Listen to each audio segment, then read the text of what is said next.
Whoever is listening, guys, welcome back. My name is Grayson Mann. This is the Man with the Plan podcast, episode 95. We are 5 episodes away from 100 episodes, and you guys know I have something planned for it and some stuff in between ready to go. What are we going to do today? What are we going to talk about? So, if you haven't noticed, there was a big NBA move. The Hawks traded for DeJounte Murray. Very excited about that. We're going to talk about that for sure. We're going to talk about how the class of 2023 with Clemson shows a lot about the culture and why they're not certainly going anywhere. And then we're going to talk about Mac Jones and how he is the X factor for the AFC East moving forward and how his play will dictate how this division is determined. Very excited about all of it. Very, very excited indeed. Man, I'm so excited. I'm repeating myself. It's crazy. But I just want to clear things up before we get started, guys. I'm going on vacation for a while. So videos are either going to be scarce or few and far between. I just don't know how. All right, if something pops up, I'll definitely make some reels about it or maybe a TikTok. We'll see. But excited about it. Excited to get up and get out of the house and just be able to be with family and friends. Very, very pumped for it. But hope you guys enjoyed today's episode. We are on Spotify, YouTube, Apple Podcasts. Subscribe. Let us know what you want to see next and stay tuned for some special content because, boy, we got some for you. Let's start off with the Hawks. Big moves, making some splashes in the East. Very excited about it. If you're a fan of a team, of any organization in pro sports, you want them as an organization to be very active. You don't want them to be sitting on the sidelines, not taking chances for certain opportunities. So this, if you're a Hawks fan, is going to be very pro Atlanta. It's going to be very pro towards the Hawks and what they've done the last 2 years. It's been nothing short of impressive. 2 playoff appearances, one unbelievable run to the Eastern Conference Finals where they fell short against the eventual champion in the Milwaukee Bucks, and then a run against the Eastern Conference finalists, runner-up, win the Miami Heat. And I think for both series, in both runs, it was very apparent early on that it was going to be on the shoulders of Trae Young and his alone. Now, obviously, they have some players in Clint Capella, DeAndre Hunter, and John Collins, but for this Hawks organization, it runs and it stops with Trae Young. If he's off, chances are that it's not going to be your night. If he's on, he's distributing the ball, he's playing well. Tough team to beat. He's a superstar. He's one of the best players in this league. Unbelievable range for sure. He definitely reminds me of a Steph Curry with a little more of that moxie, a little more talkative, a little more gets in people's heads. Obviously, the ice tray and stuff like that, or the tray is balding, take a bow in New York City at Madison Square Garden. So fun guy, very personable, very big personality for sure. But especially with this run with the Miami Heat, it's very clear the Hawks have to get some help. They have to get Trae Young surrounded by a star. So it's the offseason. They've gone through and seen Boston and Golden State, both teams that were homegrown, made it work. They surrounded their stars with players. The Celtics went and made a big trade for Derek White. Ironically, he's on the Spurs, where the Hawks made a move for. And the Warriors surrounded Steph Curry. They got Jordan Poole back. They got Klay Thompson healthy. They got a lot of guys back they got the gang back together essentially. So the Hawks are in a weird spot. In each pro sport, there's this weird middle ground where your team is good enough to make the playoffs, but not good enough to make a run. And it's very apparent. This is that Hawks team. And like we said, to start this segment, you want your organization to be active. You want them to take chances. This is exactly what they're doing. DeJounte Murray is a beast. He's an absolute beast. I'm going to tell you a story. So this summarizes the excitement of the Hawks fan base for sure. So if you're watching Addison, I get a phone call from him about to go play pickup basketball. So I'm assuming he's like, hey, I'm on the way, or hey, I'm going to be a couple minutes late or something like that. So I got my phone right next to my ear and I didn't even know the trade had happened yet. And I get a call from him, hey, what's up? And I just hear, just screams. And he's like, yo, we got DeJounte Murray. We did it. And it was the first Woj bomb of the summer, which is always exciting. And so you can tell that he is, now obviously he's a extreme reaction and my eardrum is still probably ringing from it, but it shows you how these fans are going to be very much rewarded for a proactive organization. This is what good organizations do. This is what well-run organizations do. They go out and they see the opportunity and they take it, they seize it. For a guy like Trae Young, you can't just sit around and say, hey, we'll go 42-40. We'll keep doing this year by year. Maybe we'll figure it out at some point. They were active. They took their chances and they got their star. what he brings to this Hawks team is they bring this backcourt that's going to be so lethal. It's going to be able to do so many different things. DeJounte Murray also plays great defense, which is something that Trae Young necessarily doesn't do. He's not necessarily a scrub on defense, but I think what Murray brings to the Hawks is more star power, more scoring, and it doesn't put it all on Trae Young. So if Trae Young has an off night, you could get a 25-point game from DeJounte Murray, and the Hawks are able to overcome maybe 4 of 13 shooting from Trae Young, even though he's probably not going to take just 13 shots. But you get what I'm saying. You're going to be able to overcome certain things. You're going to be able to, the margin of error is going to be significantly wider. Now, it's not all going to be on their star, and I don't necessarily know what they're going to do with John Collins just yet. But I think if they're going to keep this little group together, so you have Trae Young, you have DeJounte Murray, you have Clint Capella, you have John Collins. I think maybe DeAndre Hunter is that forward that starts at the 3 potentially, but you have guys that can now contribute. Maybe this opens up for John Collins to be the 3. Maybe he can get a couple extra shots. Someone isn't looking for him. Someone isn't paying attention to him. Someone's saying, hey, we got to really stop DeJounte Murray and Trae Young. This opens it up for other Hawks players to succeed and do well. This is a huge trade. I know that if only Atlanta was in the West, because this would be huge. The East is so loaded, but Atlanta is also keeping up with that pace. Cleveland's going to get better. Philadelphia will be back, depending on what they do with James Harden. The Nets, we're going to put a little bookmark on the Nets. The Celtics are going to be back. They're going to be fine. The Heat is going to be super dangerous. The Charlotte Hornets are an improving team with LaMelo Ball. The Cavaliers are going to continue to do well. The Raptors are going to continue to do well. But you know what? You can add the Hawks to that list as an Eastern Conference contender. I think this move makes it so to where they can make that run in 2020, that 2021 season where the Bucks won the championship, but be able to get over that hump when Trae Young is struggling or potentially hurt. This is a huge move for the Hawks. I'm so happy for Atlanta fans. This is exactly what you want to see in your organization, and it's a big-time move for a franchise that's going to have some big-time wins next year. I'm saying it now. I'm calling it. They're going to be some contenders in the East, maybe even a dark horse. All right. In this next step, we're going to get into how Dabo Swinney, this could be his best class yet. Here's why. So normally I don't talk about Clemson that much on this podcast, even though we have those interviews. If you want to see them, we have one with Bo Collins, Barrett Carter, Marcus Tate, Ricky Sapp, and a bunch other. If you want to check out the show, that's what we're about. We do interviews and we talk about stuff daily. That's just for whoever is listening that isn't regularly listening to the show, just what we're about. So I don't normally talk about Clemson on my own. I'm usually talking with athletes or coaches. And it's kind of weird. This is not one that I've wanted to make necessarily because I don't want to come across as like super biased, because I do go to Clemson.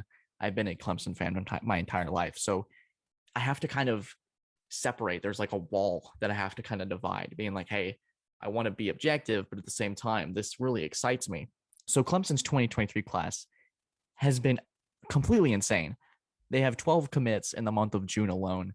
It has been absolutely fascinating to see how that process has developed. And this video is going to be titled why this could be Dabo's best class yet. Not necessarily in terms of talent or what they potentially could do, but I think the class of 2023, their commitments alone send a message. And they won't necessarily be on the field. It necessarily speaks to what the Clemson culture is all about and what Dabo Swinney's built over the last decade plus. It's crazy that he's been there this long. He's kind of grown up in this program as I have, because he started in 2008. I was 7 years old. I'm almost 21, and he's 2 national championships in and 10 win seasons. It's kind of crazy. So let's talk about last year. Last year was a weird one for sure. They went to the playoff with Trevor Lawrence. They lost their top quarterback, their top running back, both going to the Jacksonville Jaguars in the first round. And so there was that like air that was almost sucked out of the offense. The defense was coming back for sure, all loaded. The defensive line, it always brings it. It's crazy with Clemson. D-line U or wide receiver U, whatever you want to call it. But there was a significant drop in production that you had to fill in and replace. You had new guys coming in like Will Shipley, maybe Kobe Pace or Phil Maffa was going to take that role. And then, of course, there's DJ Uyunglele. It's not a secret that he struggled last year, and it's not a secret that a lot of the fans and a lot of Clemson media out and the media outside of Clemson were really tough on how this season went. Didn't necessarily live up to expectations. A lot of people thought it should be playoff or bust. It was a tough loss opening to Georgia, where honestly, one throw decides it. I think that you potentially have a 3-3 game going in overtime. There's a lot of debate on how that potentially could go, but it was strange because Clemson made a lot of significant improvements. They won 6 straight games to end the season. They won their bowl game. They beat Iowa State. It was a very positive ending to a weird season. That's how I describe it. It was weird because there was a lot of controversy. There was a lot of negative energy. And so you really look towards the future after a season like this. You go say, how does Clemson rebound from this? Or rebound, because most programs I feel would love to have a 10-win season and that be called a disappointment, which is crazy. I want to emphasize that because I'm going to be having this hopefully on TigerNet. Hopefully some people see this. I want people to know that are Clemson fans. I don't like bashing them, and I don't think they should be for a season like this. But how I want to kind of elaborate on it is you look to the future. You look to see how things progress. How will this program go from here? Or where will they go from here? So this 2023 class sends a big message. It shows that recruits across the country still look to Clemson as a place to go to as one of the top schools in the country. It sees that Dabo Sweeney, despite losing his top 2 assistant coaches in Tony Elliott, the offensive coordinator, and Brent Venables, the defensive coordinator, both huge parts of this recruiting process that have gotten tons of talented players over to Clemson to win tons of games, tons of playoff games, a lot of success, national championships. That is all gone. There's a huge vacuum, this weird area. You bring in Wes Goodwin, you bring in Brent. You not necessarily bring them in because they were already within the program. You just elevate them from a certain position. And they have made some big time recruitment. We got Christopher Vizina, you have Noble Johnson, a lot of these big time stars. You have Vic Burley. There's a lot of big time guys that still want to call Clemson their home. Vizina, who's going to the Elite 11 right now as I'm making this podcast or is already there, is going to be competing as one of the top quarterbacks in the nation. This class sends a message to the college football world that not only is Clemson not going anywhere, but they're going to be the next generation to do it, because these only every 3 or 4 years we get a new set of athletes, a new set of stars, a new set of stories. It's crazy how things kind of flipped on it got flipped on its head. Clemson is no longer in that picture. I think like they're kind of here where everybody else is up here, where we talk about playoff contenders. They're like, oh, Alabama for sure, Ohio State for sure, Georgia. Why can't they make a comeback? USC and Texas are making headlines. Clemson's been kind of in this weird area, this weird little bubble where they've just been kind of floating around, waiting. They've been waiting for the season to start. But you know what? Excuse the dog in the background because I just can't control that. But they've been kind of floating. They've been kind of waiting. They've been kind of just sitting there. This class sends a message. There's a ton of talented stars, and they're not done yet. It's kind of crazy to think about, but it's almost in a way showing you that this program is stronger. It's built to last. That one bad season, one disappointing, I'm using air quotes. If you're not watching on YouTube, you can see that I'm really trying to be light with those words because I don't really see last year as bad. I just see it as it's just a step in the program. It's just one bump in the hill till they get back to the national championship, which is their ultimate goal. I hope this message wasn't too convoluted or too kind of all over the place, but I did want to make a quick segment about it to kind of explain my thoughts on it and how significant this class is going to be. So I'm going to take a short break. When I return, we're going to talk about how Mac Jones can determine the fate of the AFC East and how he is the X factor moving forward. This is Man with the Plan podcast. We'll be right back. All right, let's talk about Mac Jones. So you guys can see the hat. You guys can see this is not going to be some sort of super biased approach or anything like that. This is a very me-centered podcast when I really think about it. A lot of my teams we're talking about here, but they've made some headlines enough to really validate their appearance on there for, But there's been a lot of buzz around this guy this spring. There's a lot of quotes that I'm going to take. The spring of his life is one of those, is that a lot of the buzz in New England is surrounded around Mac Jones. And it was kind of like that last spring, but there was a lot of question marks. Could he take over Cam Newton's job? Could he potentially be the guy to replace Tom Brady? There was a lot of big questions, and we got a lot of answers this year. The Patriots went 10-7. They made the playoffs. They got their butts kicked in Buffalo, but there was a lot of positive to take away from it. There was a lot of good saying, hey, we got our guy. Let's make a couple adjustments. Let's re-sign J.C. Jackson. Let's do this. Let's do that. But they made it work. And the way I kind of describe New England's offseason is they didn't get better, but they didn't get worse. They kind of are in the same spot. There's a very capable playoff roster in there. But I think in terms of the AFC East, you have Buffalo, who didn't necessarily make the biggest jump. They had Von Miller to this big contract, but How long is Von Miller going to be Von Miller? Not necessarily sure, but Josh Allen's going to be Josh Allen for a while. Buffalo's going to be amazing. The Jets, I still have a lot of questions about. This is kind of like my AFC East divisional breakdown preview within a preview in a way, but the Dolphins, they got a lot better. Tua, there's a lot riding on the season for him. But I think for the AFC East, a lot of it centers around Mac Jones and Bill Belichick. And here's why. So part of it is why I think that this team last year kind of went as Mac Jones went. They kind of almost copycat. It was almost like a copycat kind of thing. So the first game against the Dolphins, Mac Jones was pretty solid. He made some big time throws. He made some questionable decisions, especially that little toss backwards to Jonnu Smith, but they ended up having a costly turnover. So a little shaky first game. They ended up losing. They ended up going on this 6-game win streak. Mac Jones was phenomenal, making all the right throws, all the right choices, including a big time win against Buffalo. He didn't necessarily play super great because he wasn't asked to, but he carried out the game plan. The team, they did their job, the classic New England mantra. Then you go on to the losses. Colts, Mac Jones throws 2 or 3 picks. The team has a lot of bad mistakes on defense, a lot of miscommunications. The Buffalo Bills game in New England, Mac Jones, it just looks like the moment's a tad too big because you can clinch the division with a win there. The team kind of falls apart there.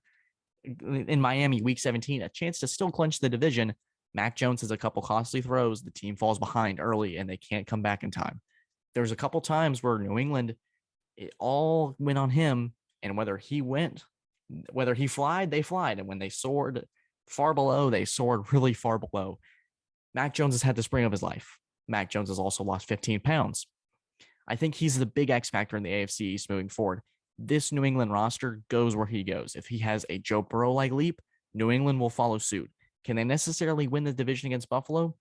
We're going to have to see. He's going to have to play on a different level if the Patriots are going to beat the Bills.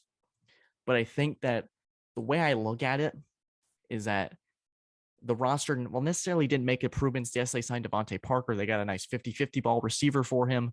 I think that this is a roster that is going to very much in certain games go, hey, Mac, you got to win this for us. Or, hey, Mac, you're going to have to make 3 big-time throws today in order to beat the Chargers, for example. Or, hey, Mac, we're down a touchdown. Can you go and drive us to the length of the field and get us this W for us?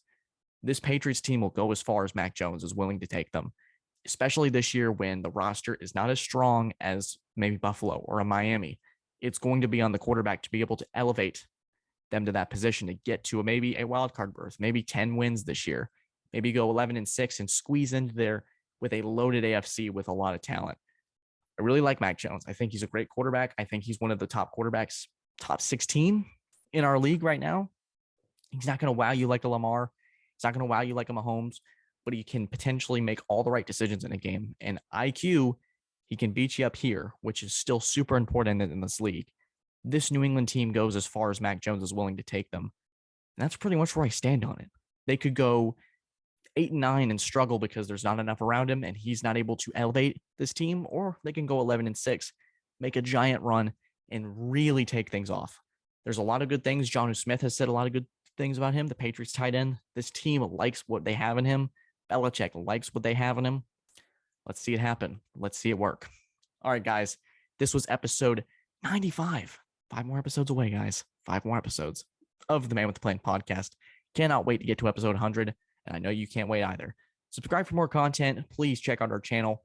Check out all of our interviews. Check out our interviews with Ricky Sapp, Bo Collins, Marcus Tate, Jalen Slauson, Barrett Carter, whichever ones you find enjoyable. Maybe you want to see a super fan series. Comment down below what you want to see next. I'm super excited to make content for you guys as always.